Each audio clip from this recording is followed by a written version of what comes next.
ฮัลโหลสบายดีเนาะเมื่อกี้เน็ตซ่าไลฟ์ในคอมเห็นแจ้งนะแต่ว่าเน็ตซ่าก็เลยแบบเปลี่ยนมันไลฟ์ในโทรศัพท์เบิ้งไปที่เข้ามาแล้วเนาะมาเริ่มกันไหมเด้อมาเริ่มกันไหมไปที่เข้ามาแล้วกดไลค์กดแชร์ช่วยแน่ก็มาไลฟ์ใหม่เนาะไลฟ์แต่ต้นเลยเพราะว่าวันเน็ตซ่าบอกว่าทุกคนมาเบิ้งนี้เป็นจังไดเนาะที่เห็นในนี้เสียงดีลูกเสียงได้ยินคักบอได้ยินแจ้งบอแล้วก็ภาพชัดเจนดีบอนะบอกกันแด้แล้วก็ทักทายกันแด้นะโอเคมาไลฟ์คืนเนาะตัวเมื่อกี้ขอโทษขออภัยนำตอนนั้นจะลึกไปเลยเพราะมันจะยุ่งยากมาเบิ้งคืนก็ค้างตัดตอนน้องบอกเข้าใจใครที่เข้ามาแล้วอย่าลืมกดไลค์กดแชร์ช่วยโกเด้อกดไลค์กดแชร์giúp cô nha ấn like ấn ấn gì ấn like ấn chia sẻ giúp cô nhé chúng ta sẽ học lại từ đầu luôn ok các bạn các bạn đến đây rồi thì xe 2 này chào hỏi cô với đang xem ở đâu đang ở đâu ok เนาะได้ยินดีบอได้ยินคักบอแล้วก็ภาพแจ้งบอเนาะโกมีแต่จับมือถือถ่ายเอาเนาะโอเคบอกทักทายกันเนาะทักทายกันว่าจึงหูว่ามีไผ่แดงchào các bạn chào 4 người okay nó say hi just say hi เขียนแต่ hi มาก็ได้นะในหูว่ามีไผ่แดงคือบ่เห็นผู้เบิ่งนี่โอเคเฮามาเข้าบทเรียนของเฮานะเข้ามาเว้าคืนบทเรียนของเฮาแล้วก็เมื่อกี้เน็ตค้างนะเดี๋ยวนี้เน็ตค้างยังค้างอยู่บ่เนาะให้บอกกันโอเคอันนี้ก็คือđộng từ thông dụng เนาะ động từ thông dụng em chào cô chào em nhá chào em Pha Văn nóขอโทษPha Văn Mông nó kéo động từ thông dụng đây chúng ta học động từ thông dụng về động tác của chân tuần trước là chúng ta đã học động tác của tay rồi hôm nay chúng ta học động tác của chân nhá đó từ số 1 là gì ạ đi đi các bạn đã biết rồi đúng không đi là bay nó đi bayในภาษาเวียด đi đâu bay sấy đó đi đâu đi được đi chết thì không đi đi chơi bay linh chào Vilinda Pom Punya đó đi chơi bay linh อันนี้ให้ทายว่าไปอย่างนะดีđâu cái này là đi đâu ไปอย่างไปใส่หน้านี้ให้ทายให้ทุกคนทายมาให้เขียนมาเลยเนาะแล้วตัวนี้ก็คือดีdu lịchไปท่องเที่ยว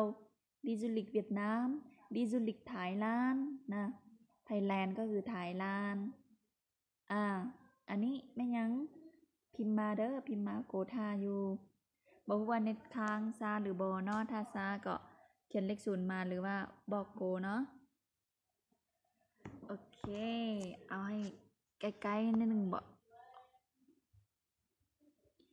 ดีdu lịchให้ทายภาพตัวนี้ว่าดีเดาchào em น้องซุกนะลูกสาวเดียว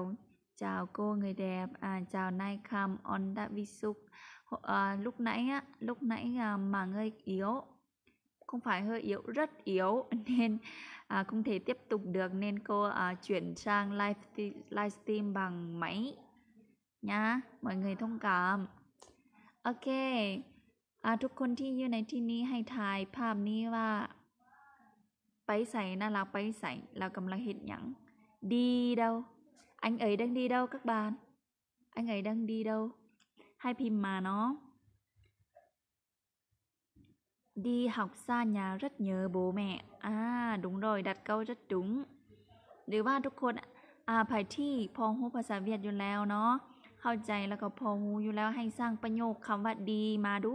สร้างยาวๆเลยดูมาให้โกดูนะเพื่อว่าจะได้พิสูจน์ความฮู้แน่นะ ไผที่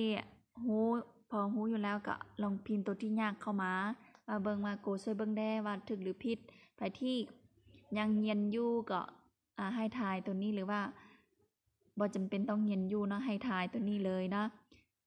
พอได้บ่ทายผิดทายถูกบ่เป็นหยังนะเดี๋ยวโกจะเฉลยโอเค16คนเบิ่งอยู่นี่ไม่เช้าเงยđang xem ở đây ạ.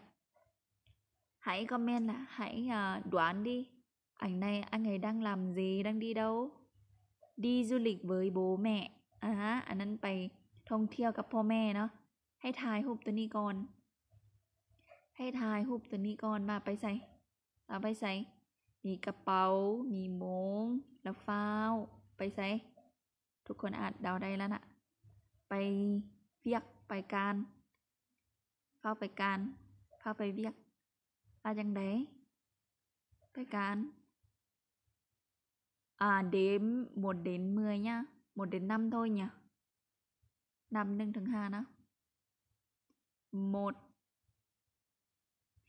2 3 không ai đoán á 4 5 ok cảm ơn hai bạn cảm ơn em Nai Khâm Nạ Khâm nó là ai Khâm và cảm ơn em Nong Suk nó đúng rồi đúng hay sai thì chúng ta hãy xem nào đi làm ok đi làmนะให้ชื่อว่าไปเฮ็ดเวียกก็ดีlàm việcนะแต่ว่าให้เข้าใจคือเฮาภาษาลาวเฮามักว่าว่าไปการแม่นบ่ไปการเฮามักว่าไปการหลายกว่าไปเฮ็ดเวียกภาษาเวียดก็คือกันเขาจะมักว่าดีลามหลายกว่าดีลามเวียกนั่นเองเนาะดีลามพอแล้วเนาะบ่ถ้าดีลามเวียกก็เข้าใจแล้วก็เขามักเว้าอีกสั้นๆกระทัดๆเข้าใจดีเนาะdễ hiểu nữa okบอไปต่อตัวที่2เลยนั่นก็คือคำว่าเดนเดนแปลว่ามาฮอดถึงแล้วเดนยังมีความหมายไปว่าคล้ายกับคำว่าดีอีกเนาะคือในกรณีที่เราเข้าใจคือคำว่าดีเนาะแต่ว่าบางเทื่อก็บ่แม่นอันนั้นนะแต่ว่าถ้าเทียบภาษาลาวแล้วก็แม่นคำว่าไปนั่นแหละเนาะแต่ภาษาเวียดเขายังเว้าคำว่าเดนได้คือกันโอเคเฮามาเข้าเลยเดนเตืองเดนเตืองไปโรงเรียนเดนเตืองไปโรงเรียนหรือว่ามาโรงเรียนได้ทั้งนั้นนะบ่ตายโตให้บ่ต้องคิดยากเนาะบ่ต้องคิดยากบ่ต้องคิดว่าโอ้มันบ่ถูกบ่มันแปลว่ามาได้โกจริงๆนะก็แล้วแต่สถานการณ์บางครั้งก็แปลว่าไปบางครั้งก็แปลว่ามาđến nhà chưa bạn đến nhà chưa bạn về đến nhà chưa อันนี้เนาะกับฮอดเฮือนละบ่ฮอดเฮือนละบ่เนาะอันนี้ đến nhà chưa แปลว่าฮอดเฮือนละบ่ถ้าอยากว่าเจ้ากลับฮอดเฮือนละบ่เจ้าไปฮอดเฮือนละบ่จังซี่ bạn về đến nhà chưa แม่นบ่ anh về đến nhà chưa anh đến từ đâu đúng rồi đến từ đâu anh đến từ đâu câu này เจ้ามาจากไสนะ anh đến từ đâu โอเคแล้วให้ทายรูปตัวนี้บัดนี้รูปที่2ให้ทายรูปเขากำลังเฮ็ดหยังเนาะโอเคเฮ็ดหยังอยู่เขาเฮ็ดหยังแล้วใช้คำว่าเดนช่วยเนาะใช้คำว่าเดนช่วยโอเคบ่ให้ทายรูปตัวนี้đến gì đến cái gì đến làm gì các bạn hãy đoán รูปตัวนี้เนาะแล้วเราจะเฉลยพร้อมกันอย่าลืมเดนแปลว่ามาฮอดถึงนะโอเคถ่ายกันเข้ามาใครที่เข้ามาใหม่อย่าลืมกดแชร์เนาะกดไลค์กดแชร์ถึงว่าตัวเองจะบ่เรียนก็ตามเนาะกดแชร์เป็นกำลังใจให้โกแน่เพื่อว่าบางคนก็ตัวเองบ่เรียนแต่ว่ามีหมู่ที่อยากเรียนเด้ก็มีเนาะHello, chào anh Phan Văn Nghị. Anh muốn nói chuyện với bạn Việt, các bạn Việt thì hãy liên lạc hay là hãy nói chuyện với anh Phan Văn Nghị. anh Phân Vy là một người Việt nha, một người bạn Việt. Các bạn có thể tập luyện tiếng Việt với anh ấy. Anh Phan Văn Nghiนั่นเราก็เป็นคนเวียดเนาะไปที่อยากฝึกภาษาเวียดให้คล่องแคล่วก็อย่าลืมลบนำคนเวียดหลายๆเนาะจะได้แบบ copy คำของเขามาใส่ copy ล้วนๆ เห็นแบบเขาอะโอเคเป็นจังไดรูปตัวนี้บนไผ่ทายเข้ามาเลยรูปตัวนี้กำลังเห็นอย่างอยู่เด่นอย่างเห็นบอเด็กน้อยพ่อแม่พาลูกมายามแม่เฒ่าพ่อเฒ่ามายามพ่อเฒ่าแม่เฒ่าว่าแนวใดมายามพ่อเฒ่าแม่เฒ่าเนาะจะไปให้เลยไปเป็นภาษาลาวให้เลยมายามพ่อเฒ่าแม่เฒ่าทายกันเข้ามาเนาะเจ้าcác bạn mới vào nhá chào các bạn mới vào ใครที่กำลังเข้ามาสบายทีนะทักทายกันเนาะ say hi อย่าลืมกดไลค์กดแชร์ทายกันเข้ามายังบ่มีไผทายมาเลยพ่อแม่พาลูกไปยำแม่เฒ่ามายำแม่เฒ่าพ่อเฒ่าจังซี่อันอะไรanh Phan Văn Nghi นะPhan Văn Nghi ลาวก็อยากฝึกภาษาลาวคือกันเนาะไผที่อยากฝึกภาษาเวียดก็แลกเปลี่ยนกันโอเค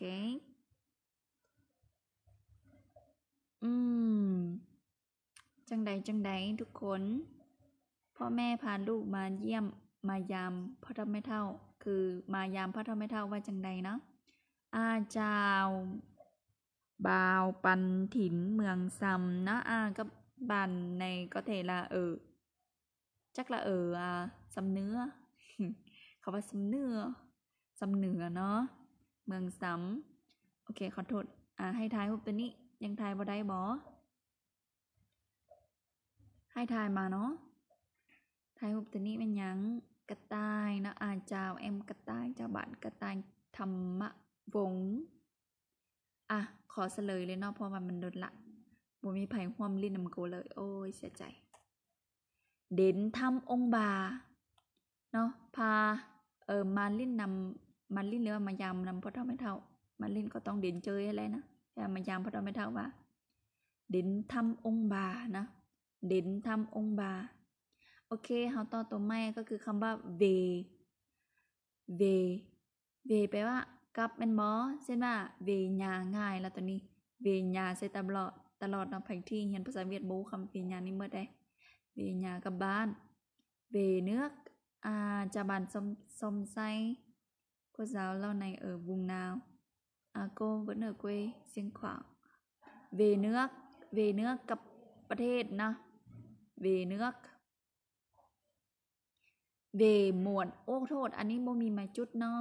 บ่มีจุดเด้อ về หมวดก็คือกับซ่าอันนี้เนาะกับเมืองกับประเทศกับซ่าแล้วมีทุงลาวไปว่า về หยังให้ถ่ายกันเข้ามาถ่ายรูปตัวนี้เนาะยังถ้าบ่ได้นี่หมดเลยเวยังอันนี้มีถุงลาวไปที่เข้ามาแล้วเด่นทำจ้าองบาโอเคจิล่าจิล่าเด่นทำองบาได้แล้วเนาะคำว่าทำจ้าเนาะคำทำจ้าจะแปลว่าเยี่ยมยามหรือว่าเข้าร่วมจะความหมายของมันจะทางการแต่ว่าถ้าเอาไปยามเอาไปลิ้นแบบว่าไปยามที่เป็นครอบครัวหรือว่าไปลิ้นนำหมู่เพื่อนไปยามครูบาอาจารย์เขาว่าไปดีเด่นทำหรือว่าดีทำได้ละเนาะทำได้ละนะส่วนคำว่าทำจาจะแปลว่าเข้าร่วมหรือว่าเยี่ยมยามที่อีหยังที่เป็นแบบพอเป็นพิธีทางการนิดนึงโอเคตัวนี้ทายได้ลามาแล้วบ่เวนึกลาวเนาะเจ้าเด่นทำบาเจ้าเด่นทำบาเข้าใจได้em xin lỗi nha trả lời không kịp không sao em ạโอเคอันนี้ก็คือเฉลยเลยเนาะเวลาวเวลาวเลยเว้านึกลาวเลยเนาะบ่ถ้าเว้าเนื้อเวลาว em về Lào rồi ก็ได้นะ về Việt Nam về Lào คนเวียดมาอยู่บ้านเฮาเขาก็ว่า về Việt Nam เลยเนาะแล้วก็เฮาอยู่บ้านเฮาอยู่ลาวเฮาก็ว่าไปเรียนอยู่เวียดเฮาก็ว่าem về Lào เนาะมื้ออื่นน้องกลับลาวสิละต่อไปคำว่าช้างanh về nước Lào khi nào anh về nước Lào khi nào anh về Làoเลยนะโอเคvề nước Làoก็ได้แต่ว่ามันจะแบบว่าจะยืดเยื้อมันประโยคจะยาวเอาสั้นๆกระทัดๆเข้าใจง่ายนะโอเคต่อไปคำว่าช่างแปลว่ามาคือกันได้ทุกคนช่างก็แปลว่ามาคือกันคือคำว่าเดนเนาะแต่ว่ามันใช้ในกรณีที่ไปมาไม่อย่างไกลๆเนาะเช่นว่าไปเรียนต่างประเทศเนาะก็เขาว่ามาแบบข้ามเป็นอย่างข้ามแม่น้ำข้ามเป็นอย่างนะทางที่ไกลพ้นนะหรือว่าเช่นว่าคำว่าช่างได้เจยนะมีสั้นๆ2 ข้อช่างได้เจยก็แปลว่าแบบผ่านมาลิ้นเงินค่อยนะความหมายของมันก็คือคำว่ามันหมายมันแปลว่าผ่านหรือว่ามาเนาะช่างได้เจยก็คือมาลิ้นเงินค่อยมาลิ้นแม่มาลิ้นนี่เนาะมาลิ้นนี่แม่จริงสิคือว่าส่วนช่างได้เจยดีช่างได้เจยนะเว้าตามโกช่างได้เจยนะมาลิ้นนี่แม่จริงสิอันนี้รูปตัวนี้ให้ทายเนาะไม่อย่างมีนักเรียนแล้วก็มีทุงเบียดก็แปลว่าไม่ยังโกหากะเว้าเนาะไปเรียนต่างประเทศเขาก็ว่าไปเรียนไกลๆละก็ต้องใช้คำว่าช่างนะน้องมาเรียนอยู่เวียดเนาะหรือว่าน้องมาเรียนเวียดจังสิมาเรียนเวียดเลยนะตัดสั้นๆให้ทุกคนใบเป็นภาษาลาวให้ทุกคนเลยมาเรียนเวียดว่าอะไรมาเรียนเวียดนามโอเคบ่าวปันนะอยากรู้เรียนแนวใดจังสิเข้าใจไวเป็นบอกภาษาเวียดโอเคก่อนอื่นก็ต้องรู้คำศัพท์พื้นฐานน้อยๆหนึ่งคือที่โกอธิบายนี้นะต้องได้รู้คำศัพท์หลักๆที่พื้นฐานที่เราต้องได้ใช้เว้าเนาะหลังจากนั้นก็ให้ฝึกเว้าเป็นประโยคนะเป็นประโยคแล้วก็ให้ซึมซับคำศัพท์น้อยๆเทื่อละน้อยนะเราจะเว้าได้เองโอเคช่างเดืองบ่ช่างได้เจยเวียดนามช่างได้เจยเวียดนามอันนี้จะเป็นประโยคเดียวเด้อประโยคเดียวเนาะรูป2รูปตัวนี้ก็คือโกจะให้เข้าใจว่าเฮียนเวียดนามเนาะมาเฮียนเวียดนามจังซี่นะมาเฮียนเวียดนามtiếng Việt nói thế nào các bạnมาเฮียนเวียดนามtiếng Việt gọi là thế nào gọi là gì ขอถามแม่อาจารย์จังไหมใช้แนวใดในภาษาเฮาเนาะบ่เท่าใดนะมันความหมายเนาะจังไหมจ่าไหมนะจังขอไหมเส้นมาประโยคนี้เนาะจังขอไหมก็บ่ได้ยากเท่าใดนะก็บ่ได้ยากปานนั้นความหมายของมันเนาะสงสัยจังขอไหมจังงอนไหมบ่เห็นจีแบบความหมายคือแบบบ่เห็นจังจะแซ่บหรือว่าบ่เห็นจะแซ่บปานใดความหมายของมันจะเป็นแบบนี้เนาะโอเคคำว่าอันนี้เป็นยังอันนี้ช่างได้เจยยามิงแย้แนวนี้ได้บ่ช่างได้เจยยามิงแย้ได้เนาะอันนี้จะเป็นประโยคที่2แต่ว่าโกอยากให้เว้าประโยคที่1ก่อนอันนี้จะมีจุดอยู่นี่เนาะคือความประโยค2ประโยคอย่าเอาไปติดตัวนี้ให้ทายตัวนี้ก่อนช่างได้เจยช่าง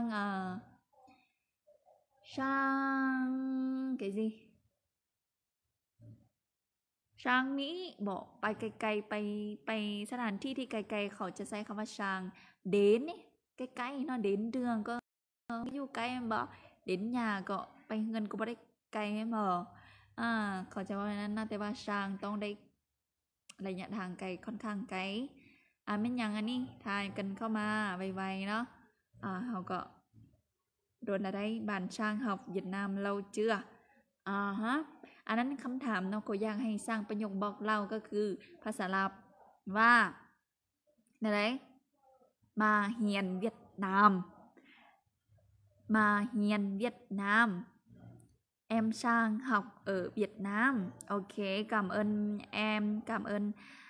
bạn bác Phuคนเดิมนะ sang đi ở Việt Nam cảm ơn chị La นะโอเคเฉลย โอเคนั่นก็คือช่างเวียดนามhọc นะช่างเวียดนามhọc นะบ่แม่นช่างhọcเวียดนามหรือว่าช่าง học เวียดนามเนาะคำที่ลื่นแล้วก็เบาแบบลื่นปากแล้วก็คนเวียดมักใส่เขาจะเบาไปใส่เฮ็ดหยังนะไปใส่มาที่ใดนะมาแล้วตามด้วยสถานที่แล้วก็เฮ็ดหยังนะก็คือคำกำมะนั่นเองในประโยคนี้ก็คือช่างเวียดนามhọc ช่างถ่ายเจ้ยช่างถ่ายช่างถ่ายเจ้ยใช่ช่างมีลามจังซี่นะเส้นความหมายของมันก็คือจังสั้นโอเคฉะนั้นประโยคนี้ก็คือช่างเวียดนามhọcแปลว่ามาเรียนเวียดนามนั่นเองโอเคเฮามาคำว่ากว่าบัดนี้เฮาก็ดนเติมละ30 นาทีแล้วบ่นี้ขอโทษนะโอเคเห็นหน้าโกซะ เห็นหน้าโกซะต่อไปคำว่ากว่าแปลว่าผ่านเนาะหรือว่าข้ามกว่าอยู่นี่กว่าเนาะข้ามหรือว่าผ่านเนาะเช่นว่ายังกว่าเดืองก็คือไม่ยังข้ามทางนะข้ามทางกว่าได้ผ่านมานี่จังสิกว่าได้เจอเส้นคล้ายๆกับตัวนี้ช่างได้เจอเนาะช่างได้เจออาจจะก็อ่านในกรณีนี้อาจจะใกล้แดนะกว่าได้เจอก็แบบผ่านมาแวะมาลิ้นน้ำแม่จังสิผ่านมาลิ้นแม่แวะมาลิ้นจังสิเนาะความหมายของมันกว่าได้เจอตัวนี้จะให้ถ่ายอีกแล้วถ่ายตลอดกว่าหักผ่านเฮียนจังสิอันนี้วะไม่ยังจึงใส่อันนี้เนาะ ถ้านักเรียนก็อันนี้ให้เป็นคำนามเนาะกว่าเดืองก็เป็นคำนามเป็นบ่เดืองถนนทางกว่าใดกันนี้นะแต่ว่าอันนี้บ่แม่นคำนามเด้อแต่ว่าคำนี้จะบอกใบให้ก็คือคำนามเนาะบ่แม่นคำกำมะถ้ากว่าหักจะเป็นคำกำมะมันบอกกว่าอีหยังนะกว่าคำนามอีหยังนะเป็นอย่างจึงใส่รูปตัวนี้ให้คิดดีๆใส่รูปอีหยังลาวจบปริญญาตรีแล้วปริญญาตรีสถานที่เมียนอีหยังlà ở đâu ạ địa điểm ở đâu học hết cử nhân là gì ạ ra trường thì họ nói một cách là เขาก็มีอย่างอื่นที่บอกว่าถ้าเรียนจบเขาว่าอะไรผ่านมหาลัยว่าอะไรทุกคนผ่านมหาลัยtiếng Việt nói thế nàoผ่านมหาลัยนะโอเค20 người đang xem ở đây ai nói được ai đoán được nào người Việt cũng có thể nếu nếu cô nói tiếng Lào các bạn có thể hiểu đúng không ok cô giáo dạy giỏi lắm cảm ơn bạn Trần Hùng không giỏi mấy bình thường thôi ạ cảm ơn qua đại học Khuẩn STS nóผู้อื่นเดbạn khác thì sao bạn khác thì đoán là thế nào thấy ảnh này thì đã biết rồi đúng không Phan Mahalay và này chỉ cần dạ Mahalay chỉ biết là từ Mã Viết Nhà Lành thế nào là biết rồi đúng không Mã Viết Nhà Lànhก็คือคำว่าđại học นั่นเองนะโอเคเฉลยกันก็คือกว่าđại họcคำว่าได้แท้ๆตัวนี้จะเป็นตัวใหญ่นะทุกคนเพราะว่าได้แปลว่ามหาต้องมันต้องใหญ่นะฉะนั้นต้องเป็นตัวใหญ่ได้họcกว่าได้họcผ่านมหาลัยเนาะกว่าเtrườngได้บ่โกได้คือกันแต่จะบ่เจาะจงว่าเป็นระดับใดนะอันนี้จะเจาะจงว่าระดับเรียนจบปริญญาตรีก็ต้องมหาลัยนะถ้ากว่าเtrườngซื่อก็เขาก็จะบอกค่อยว่ากว่าเtrườngนะส่วนหลายเขาจะว่าราเtrườngเนาะถ้าจบสั้นนะจบสั้นก็ว่าราเtrườngจบโรงเรียนออกจากโรงเรียนนะราเtrườngโอเคเอามาต่อไปก็คือคำว่าเล่นง่ายๆแปลว่าขึ้นเลยเล่นเลิฟขึ้นห้องนะเขาก็ว่าขึ้นห้องภาษาลาวเขาก็ว่าขึ้นห้องtiếng Việt cũng gọi là lên lớp lên lớp luôn cảm ơn bạn đã bắn tim cho cô nha. Lên xe,ขึ้นรถนะlên xe nhanh lên nhanh xe nhanh lên ขึ้นรถไวๆนะ lên tầng 2 lên trên tầng 2 ขึ้นไปถึงชั้น2เนาะขึ้นชั้น2แท้นี่ก็มี trên tầng 2บอกมันจึงเข้ากับประโยค lên trên tầng 2อันนี้เล่นอีหยังเห็นหูบ่ขึ้นภูนั่นอะไรขึ้นภูนะขึ้นภูบันจังไดเนาะให้หูตัวนี้ให้ทายกันเข้ามา23 đang xem ở đây ai mới vào thì nhớ ấn like ấn chia sẻ giúp cô nha ใครหาก็เข้ามาอย่าลืมกดไลค์กดแชร์ช่วยcôเนาะกดตลอดจนเบื่อละทายเนาะหูตัวนี้ลาเฮ็ดหยังอีหยังเริ่มต้นด้วยคำว่าเลนนะมันตัวอย่างของคำว่าเลนนี่เลนอีหยังtôi đang lên dãy núi đúng khôngสั้นๆ2 คำนะสั้นๆ2 คำนะหรือว่าถ้าสามารถแต่งประโยคยาวมาได้ก็ยิ่งดีจะเป็นการฝึกแต่งประโยคได้เนาะlên núi ok เฉลย1 2 3 lên núi nó lên núi kênh lại các bạn rất là giỏi ok Trần Hùng cảm ơn bạn ok มาตัวต่อไปบัดนี้ยังอยู่ดงตักกว่าจันโอ้ยผิดอีกละบ่มีเสาอยู่นี่เสาหอยเด้อทุกคนขอโทษน้ำcảm ơnบัวกล้วยเนาะบัวกล้วยบะแก้วมืนหลวงถ้าอ่านผิดก็ขอโทษน้ำเนาะโอเคเฮามาคำตัวนี้มานี่ดีโบยังอยู่กับการเคลื่อนไหวของตีนอยู่นะดีโบแปลว่าย่างเนาะดีไปโบไม่ยังโบ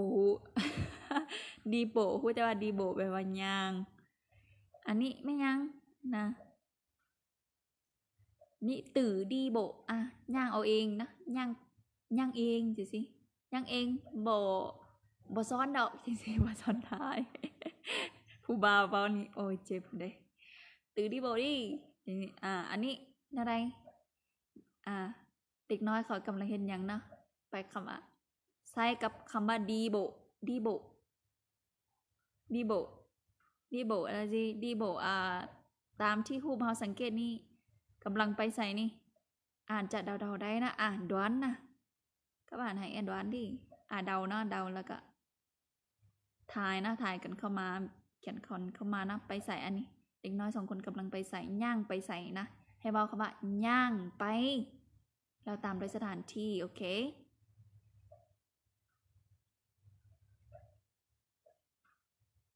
ดีโบสิดีโบ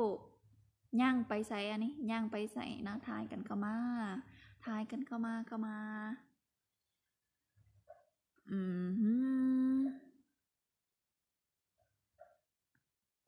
รที่เบิ่งย้อนหลังก็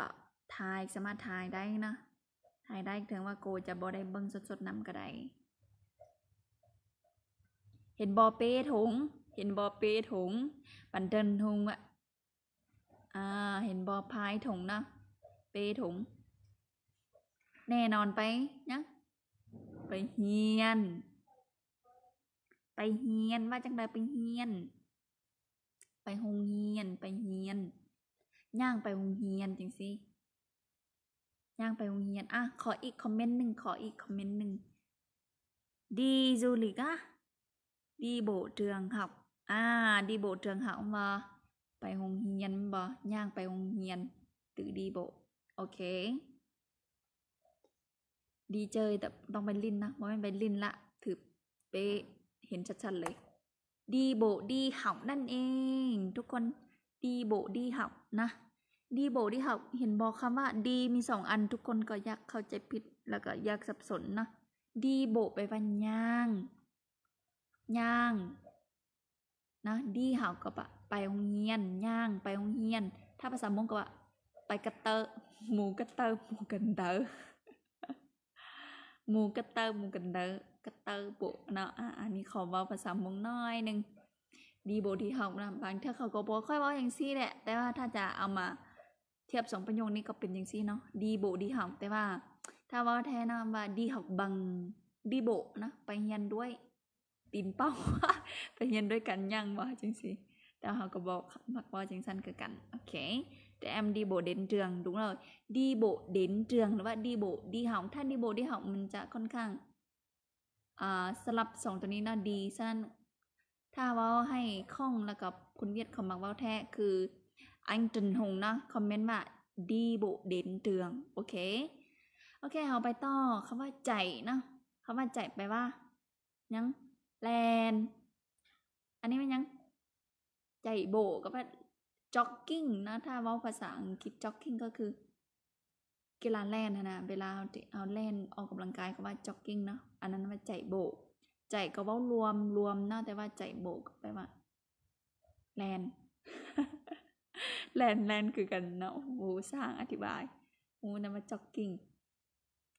แซ่ใจนอกจากคนแล่นแล้วเนาะยังมีรถแล่นอีกแซ่ใจđi trường học đi bộ trường học đi bộ đến trường học นะ đi bộ đến trường จะโอเคกว่าให้ทายว่าตัวนี้เอาให้กำลังเห็นยังเอาให้เบิ่งใกล้ๆเป็นประโยคนึงแซ่ใจรถแล่นอันนี้แข่งกันแล่นจังซี่ว่าจังได๋แข่งกันแล่นเดากันเข้ามาแปลเป็นเวียดจังใดน้อยเต็งเวียดเทนาแข่งกันแล่นแข่งขันกันแล่นแข่งกันแล่นเนาะโอเคทายกันเข้ามาเนาะจักโมงแล้วเดี๋ยวนี้9 โมงปลายแล้วโอเคเมื่อหน้านี้เนาะอาทิตย์หน้าจะมาต่อเกี่ยวกับเป็นอย่างการเคลื่อนไหวของคำกรรมะเกี่ยวกับการเคลื่อนไหวของปากตาหูดังปากหูปากหูดังปากนะโอเคไม่ยังเนาะตัวนี้ให้ทายกันเข้ามาไวๆเร็วๆนะรัวๆเลยทายกันเข้ามาก็คือไม่ยังใจแน่นอนต้องมีคำว่าใจอยู่นำนะเพราะว่าเขาเว้าเกี่ยวกับใจดัวเน่าใจดัวเน่านะโอเคกำเอิญบันบักผู้คนเดิมกำเอิญบันเร็ดเหนียวเจอบันคากเนื้อถ้าผู้อื่นก่อนเนาะเจอกับบันคากนาวกับบันคากทีไทยเทนาวแข่งกันแล่นว่าจังไดแข่งกันแล่นนะก็มีคำว่าใจแน่นอนอยู่แล้วโทษเนาะถ้า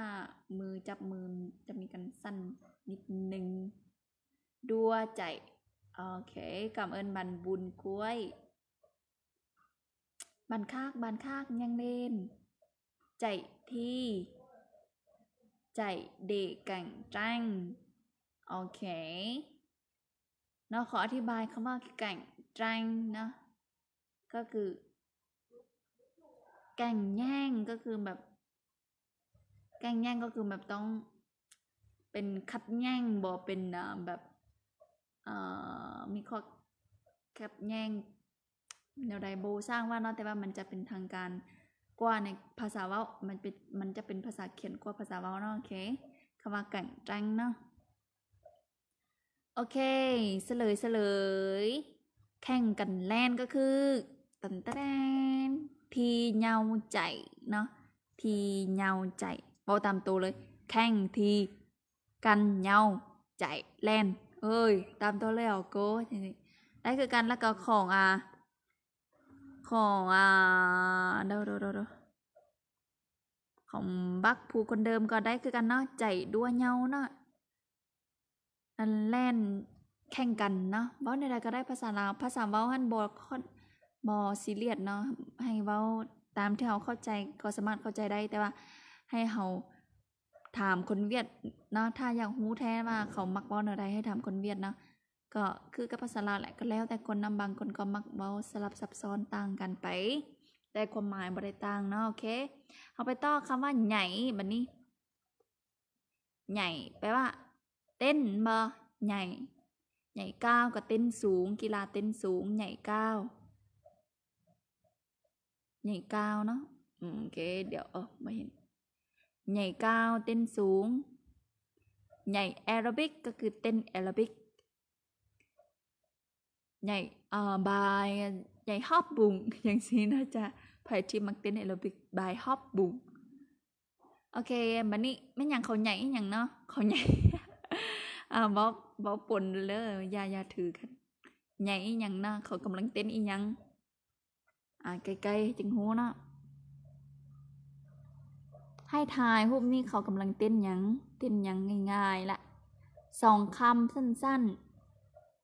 2 คำสั้นๆแน่นอนคำหนึ่งต้องมีคำว่าใหญ่อยู่แล้วคำที่2มันคำหยัง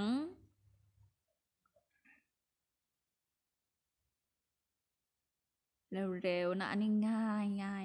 ละเต้นอีหยังเต้นหยังนี่ใหญ่cái gì nhảy cái gì nhảy dây Trần Hùng chạy bộ đúng không nhảy dây Phương Đê bàn khác thì sao bàn khác thấy thế nào miได้2 คำเนาะchỉ có 2 từ thôi một từ đó là gì một từ trong đó là từ nhảy rồi chỉ còn một từ nữa là từ gì Phương Phương เห็นว่าอะไรใหญ่ไม่ยังใหญ่ตามด้วยคำนามอีหยังใหญ่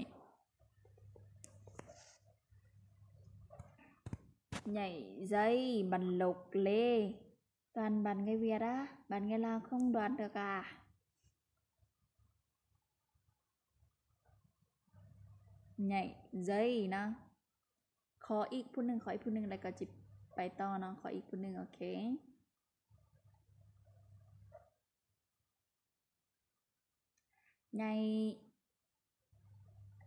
nhảy cái gì หายใจยากมาดิnhảy cái gì ạเต้นอีหยัง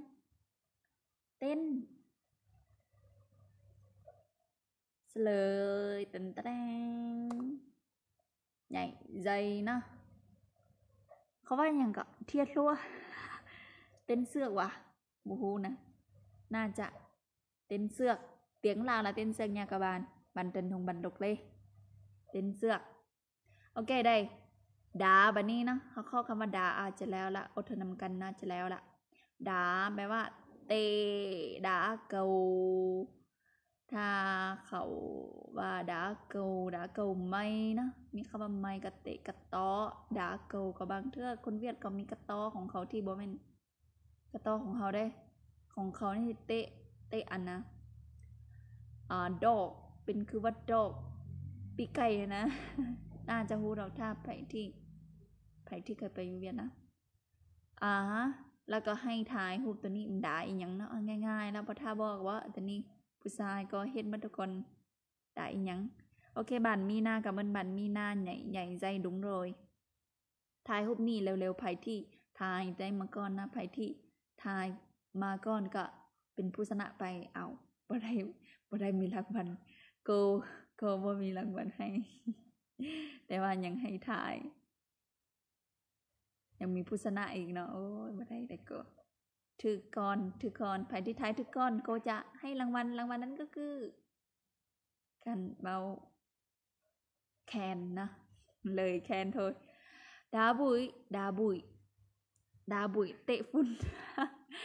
แม่นบ่ทัดเงียบเขาว่าดาบุยถ้าว่างงานเขาว่าเตะฝุ่นดาบูคนเวียดเขาจะว่าอันนี้บ่นะแต่ว่าอันนี้แปลตามตัวในภาษาลาวเงินเวียดก็nói thế này không ạ các bạn người Việt có nói là đá bụi không nếu thất nghiệp không biết người Lào hay nói như thế nha đá bụi nếu thất nghiệp thì người ta hay nói là đá bụi như cô đấy cô đang thất nghiệp cô đang đá bụi đấy ok đá nhanh ok đá bánh đá bóng ok bạn buồn cuối đá bóng đá bánh đá bóng đá bóng đá volleyดาบองนะบ่ฮู้ว่าอ่านแนวใดอ่านจะเป็นวัวเลคือบ้านเจินฮงว่าบ่ฮู้นะแต่ว่าเอาง่ายๆ2 คำก็คือดาบองนั่นเองเตะบานเนาะเตะบานเตะลูกบานเตะบานเลยเอาง่ายๆเนาะบ่จำเป็นต้องเอาตัวยากเพราะว่าเฮาเรียนตัวง่ายๆอยู่แล้วเอาเรียนพื้นฐานก่อนให้ฮู้ว่าต่อนะโอเค บัดนี้ดึงบัดนี้ยืนบัดนี้ยืนก็บ่มีจักคำดอกมีแต่ว่ายืนขึ้นใช่ไหมดึงใส่ยืนขึ้นดึงlênก็ได้เด้อทุกคนดึงlênดึงใส่อันเดียวกันเนาะดึงlênดึงใส่นะดึงthẳngก็ยืนซื่อดึงthẳng thẳngก็ซื่อmà đi thẳngก็ไปซื่อđi thẳng luôn đi thẳngโอเคไปซื่ออันนี้ยืนซื่อนะยืนซื่อดึงใส่ก็ยืนขึ้นนะดึงใส่สามารถว่าดึงlênก็ได้แล้วรูปตัวนี้แหละเขาเห็นหยังดึงอีหยังต้องมีคำว่าดึงเนาะยืนเป็นแถวว่าอะไรยืนเป็นแถวเนาะยืนตามแถวยืนเป็นแถวเนาะยืนเป็นแถวหรือว่ายืนตามแถวยืนให้ถึกแถวจิสิลองเขียนเข้ามาลองทายกันเข้ามาดูว่าจังใดฮะแล้วคือกับของโกบอกโกก็บ่ได้ถึก100%นักกันแล้วแต่ผู้มักเบ้าอะไรเนาะต้องถามคุณเวียนว่าเขามักว่าอะไรเขาก็ก๊อปของเขาไปว่าเอาแต่ว่าโกก็มีของโกดึงเส้นห่างลักกี้ดึงเส้นห่างดึงถังห่างดึงโอเคTrần Hùng đứng thẳng hàngนะยืนตามแถวยืนเป็นแถวนะโอเคผู้อื่นเด้có ai nữa không มีใครอีกบอลที่จะถ่ายนะok của các bạn thì còn hay hơn của cô nữa câu đứng theo hàng bác Phuคนเดิมโอเคเขาเฉลยกันมี3คนแล้วนะโอเคดึงแถวห่างอีกดึงแถวห่างเนาะโอเคก็ตามความคิดของโกก็ว่ายืนแบบตามแถวเป็นแถวอย่างซี่นะบางเทื่อก็แทงห่างบ่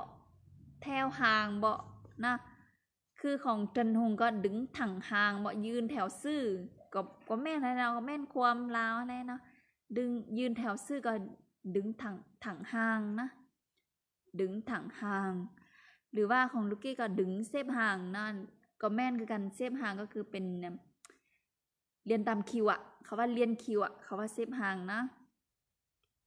หรือว่าเป็นแถวเขาก็ว่าเซฟห่างคือกันดึงแถวห่างlục lê ok bạn lục lê giống như cô thì cô mừng rồi cô tưởng là cô sai đó ok ความหมายของกันก็ความหมายของมันก็แตกต่างกันไปนะอย่าถือกันเลยบ่มีไผถึกบ่มีไผผิดดอกมีแต่บางคนก็แล้วแต่ความหมายของมันสถานการณ์ของมันเด้อทุกคนโอเคเขาก็เรียนจำนี้นะมันนี่ก็มาโดนเติมได้เพราะว่าไลฟ์บ่แจ้งกันเลยมันไลฟ์ในนี่ก็ขอโทษขออภัยนำนะที่บ่สะดวกโอเคเราจะเจอกันในทุกๆวันศุกร์เวลา 8 โมงนะchúng ta sẽ cô sẽ lên lớp vào mỗi thứ 6 8 giờ mỗi thứ 6 nha các bạn. Nếu các bạn có thời gian hay là rảnh thì các bạn hãy đến và chúng ta sẽ được học tiếng Lào cho vui, đúng không? Cho vui, cũng phải tiếng Lào thôi, không phải tiếng Lào nha, xin lỗi, tiếng Việt. Nhưng mà nói cách khác cũng là tiếng Lào, đúng không? Mình cũng cô cũng đã nói tiếng Lào rất là nhiều. Nếu các bạn người Việt muốn tập luyện nói tiếng Lào, muốn tập nghe tiếng Lào thì có thể đến tham gia, ok? Rồi xem hàng thảo, ok. Chào các bạn, chúc các bạn một buổi tối ngủ ngon nha. Ok, mấy hôm nay cô ít nói tiếng Việt lắm rồi, cô không chuẩn rồi, nói không chuẩn rồi, xin lỗi. Rồi đơ, 2-3 วันนี้บ่ค่อยได้เว้าภาษาเวียดนะบ่ค่อยคอดลิ้นพันกันตลอดโอเคพบกันใหม่ในวิดีโอหน้าพบกันใหม่ในวันศุกร์หน้าบ๊ายบาย